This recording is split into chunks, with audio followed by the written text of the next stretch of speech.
Hello, everyone. Good morning. Good morning. So, I know I've been asked this, and today I'm just going to walk you through some of the key considerations and steps involved in starting a GLP-1. Now, you have to keep in mind that everybody's journey is unique, and we all live in different parts of the world.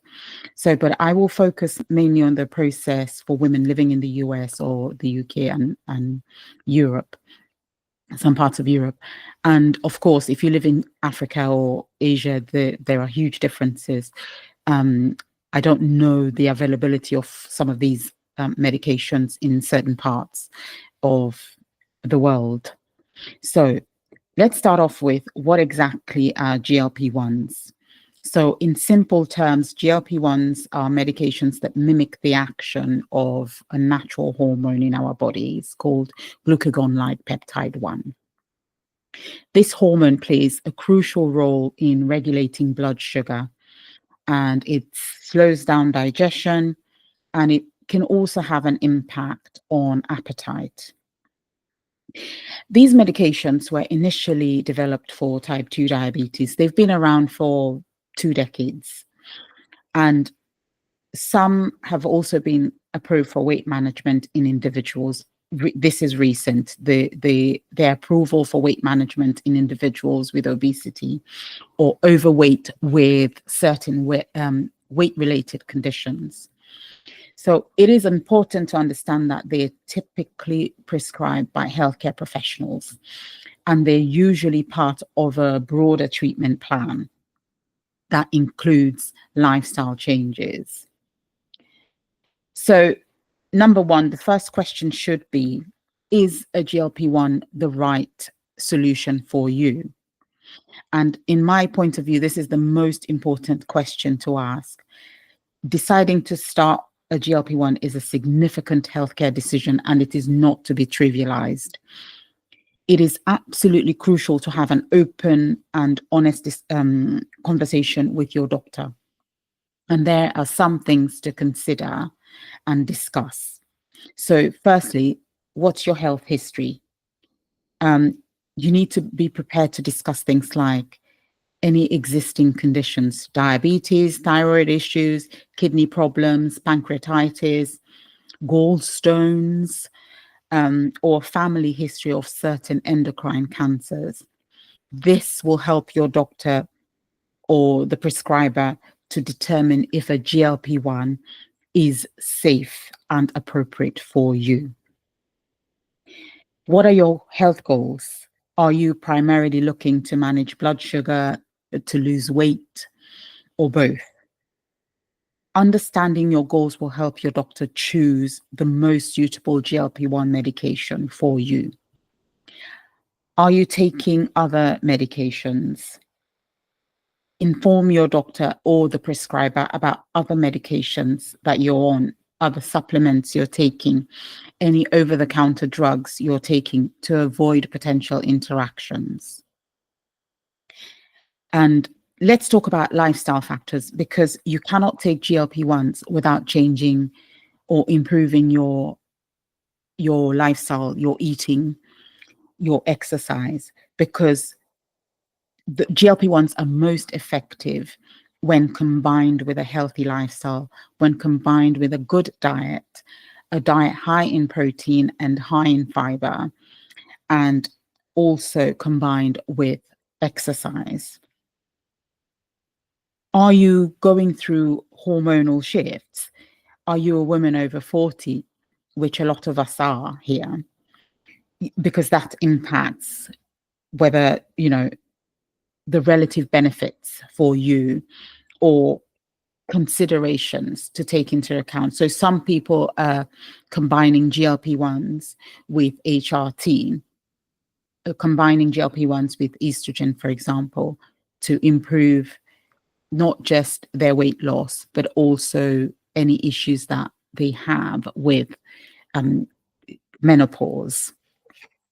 So let's continue. Finally, it's important to discuss the availability and the regulations in the country that you live in. keep in mind that specific GLP-1 medications are available and their approvals are different in different countries. So your doctor will be able to guide you on what's accessible to you where you live. Some medications might be primarily indicated for diabetes, and they might have weight management approval in another country. So, for example, Mounjaro has only recently been approved for weight loss in the UK, although it was approved for the use in diabetes.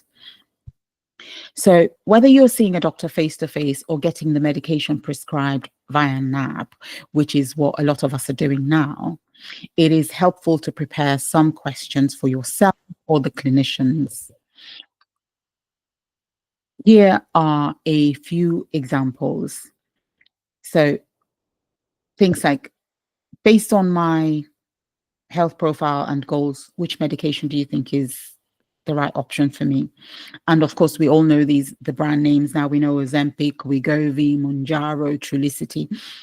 But your doctor will prioritize what is right for you, for your health situation. But then it's worth knowing what are the potential benefits or risks of that particular medication for your health situation.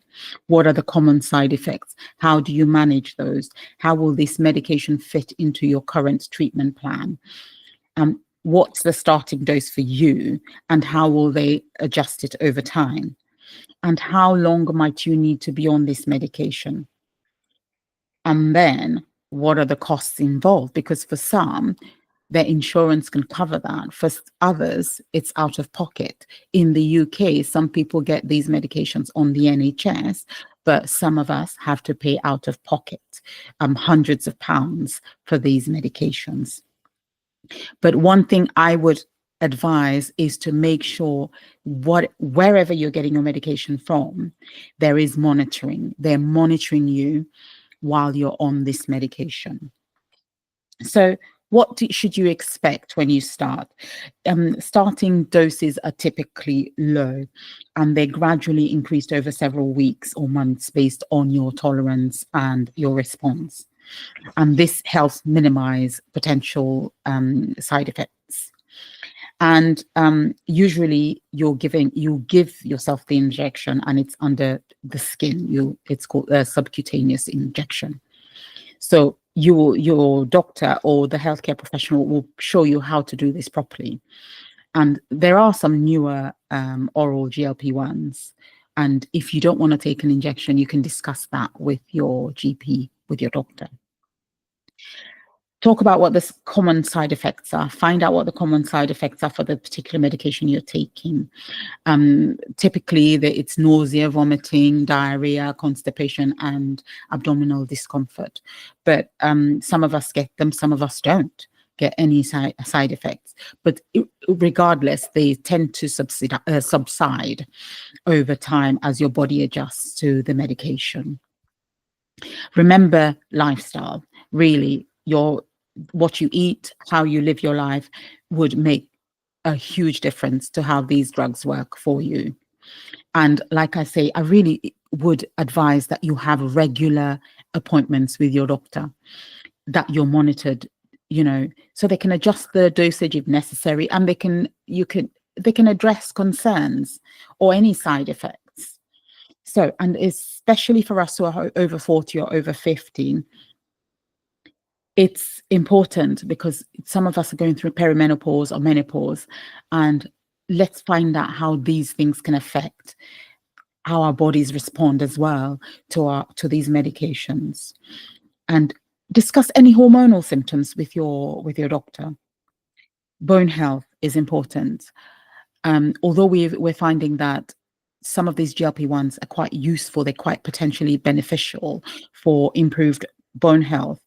It's an ongoing area of research. So if you have any concerns about osteoporosis or osteopenia, it's best to discuss with your doctor. Muscle mass. Maintaining muscle mass is really important at our age.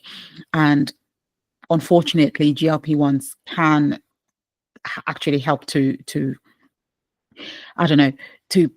make muscle mass worse. But I think that's also a case if you're losing weight anyway, that you will lose muscle mass with any weight loss. So it's best to add protein to your diet. Make sure you're eating adequate amounts of protein and your strength training. There's no point in eating protein if you're not strength training. The long-term use, we don't know. So it's something you need to discuss with your doctor. How long are you going to take these medications for? And how will that affect you long term? Have these open conversations with your doctor. And one thing I'm going to say, please, please, please, it is absolutely vital to get your GLP-1 medications from legitimate medical channels and with a prescription from a qualified healthcare professional. Avoid purchasing these medications online from unverified sources, as they may be unsafe, they may be counterfeits. Your health is far too important to take that chance. Finally, keep in mind that keep in mind that this is a personal journey. Be patient with yourself and work closely with your healthcare team. So if you have any questions, please ask. But I hope this is useful information if you're considering starting on a GLP-1. But remember, this is not medical advice. I would advise you to the first and most important step for you is to have a thorough discussion with your doctor, right? Because they know you best, and you can discuss anything, and they can keep an eye on you so that you're not just doing this on your own. But thank you. If there are any questions, please do let me know.